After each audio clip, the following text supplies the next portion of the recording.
Is it the policy of the Department of Defense that we need to be prepared to take Greenland and Panama by force if necessary? Is this a policy that you have within the Department of Defense in accordance with the President's wishes?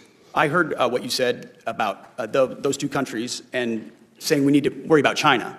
Well, we are worried about China. That wasn't my concern. China's malign influence in Panama. I was concerned with us China has saying control that using military or force to take another sovereign country's territory. We should pay attention to that. Right. So Panama is very key terrain that we've focused on, and we've been willing to focus so we on, should as take it, is Greenland. We should take it by military force. They're important. I'm not going to argue with that. The Arctic is I'm incredibly arguing with important. the using our military to take it by force. Our job at the DOD is to have plans. Do you have a plan for that? Congressman Adam Smith pressed Defense Secretary Pete Hegseth about whether the Trump administration was prepared to take Greenland and Panama by force. It was more than just political theater. It was a test of accountability, transparency, and America's relationship with the world. Thank you, Mr. Chairman. Just on the budget point, I made this point before the committee before. The House just passed a budget that adds nearly $3 trillion to an already out-of-control debt. So if we do really want to spend money on defense or anywhere else, we ought to be willing to pay for it. And I certainly go back through generations of bipartisan problems with this.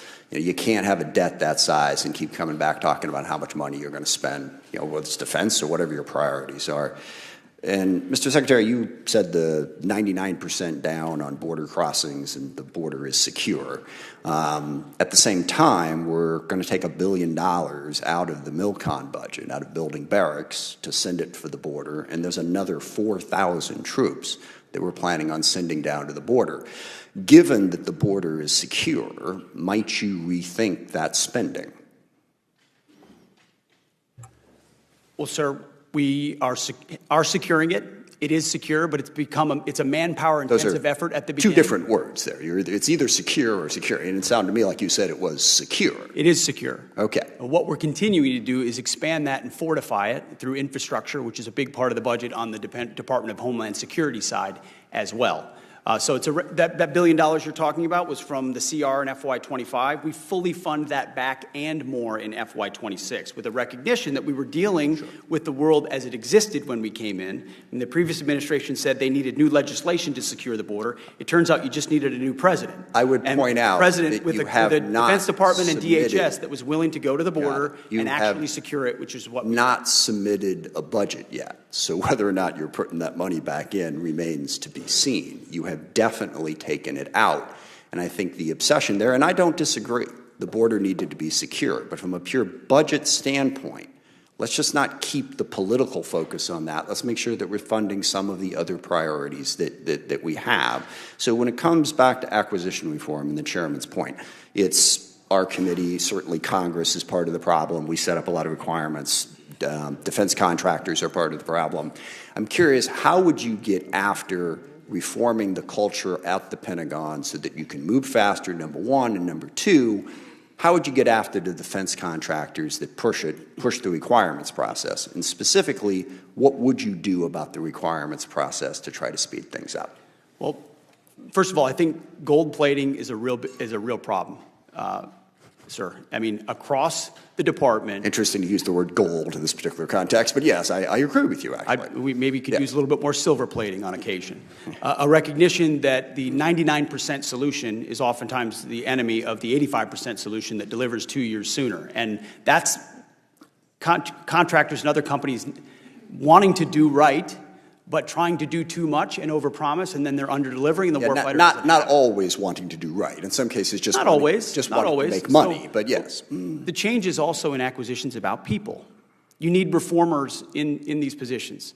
I'm here to be a disruptor of those processes. Our deputy secretary has extensive business experience. The types of people we're bringing in as undersecretaries have been disruptors and innovators in the private sector who recognize that bureaucracy can be dysfunctional and needs to be disrupted. So it's taking outside-the-box unique approaches. I mean, virtual design is a big example.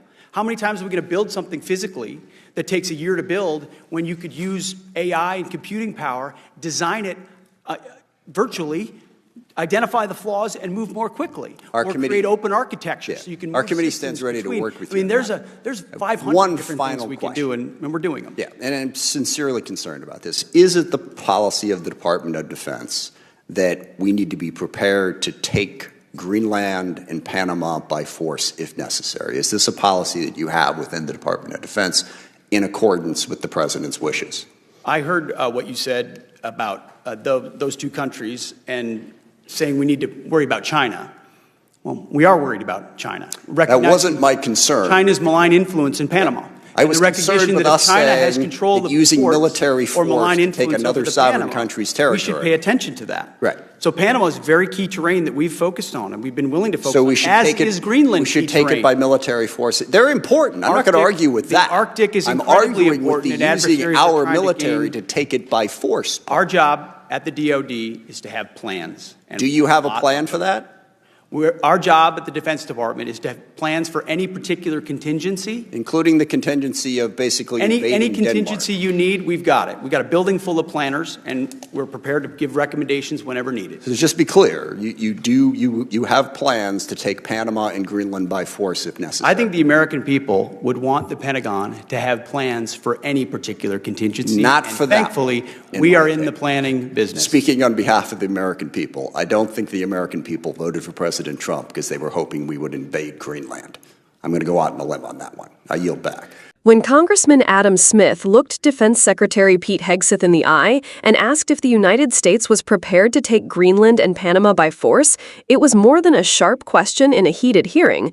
It was a spotlight on the blurred line between military preparation and political ambition, a line that can determine whether a nation stays within the bounds of diplomacy or drifts toward reckless adventurism.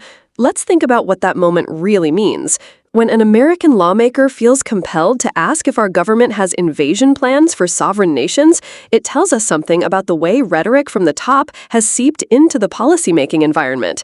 On paper, the Pentagon is right to say it makes contingency plans for everything. That's part of its job. The Department of Defense literally pays thousands of planners to think through every scenario imaginable, from a cyber attack to an asteroid strike. But here's where it gets unsettling. Plans are one thing, political intent is another.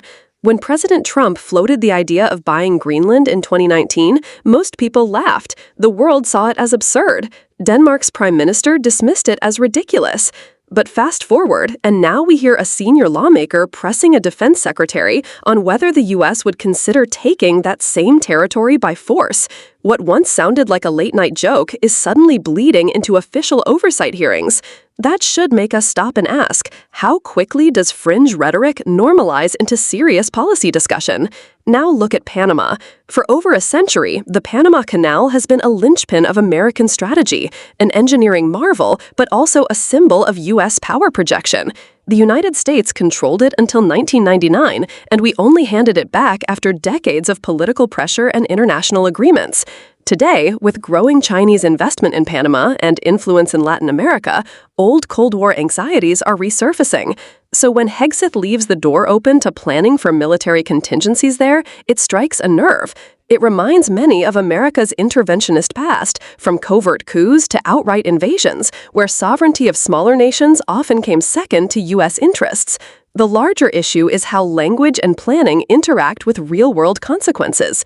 Military planning is meant to prepare, not provoke. But when leaders casually suggest taking land or discredit the sovereignty of others, those words can shift the posture of an entire government. Allies begin to worry, rivals become more suspicious, and suddenly what was once a contingency starts to feel like a real possibility. That's how mistrust builds. That's how conflicts escalate.